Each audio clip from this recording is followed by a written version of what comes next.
Ang mabuting balita ng Panginoon, ayon kay San Marcos.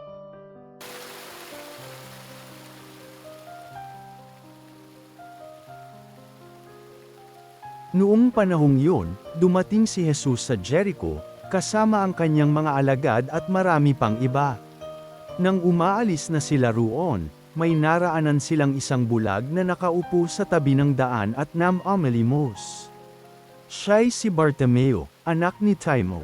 Nang marinig niyang naroon si Jesus na taga Nazaret, sumigaw siya ng ganito, "Jesus, anak ni David, mahabag po kayo sa akin."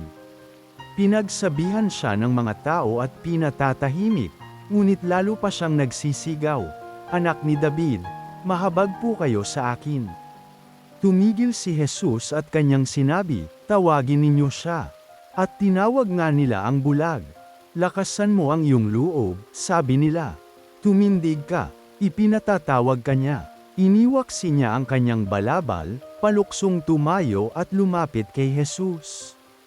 "Ano ang ibig mong gawin ko sa iyo?" Tanong sa kanya ni Jesus. Sumagot ang bulag, "Guro, ibig ko po sanang makakita." Sinabi ni Jesus, "Humayo ka, magaling ka na dahil sa iyong pananalig." Noon di nakakita siya, at sumunod kay Jesus. Ang mabuting balita ng Panginoon.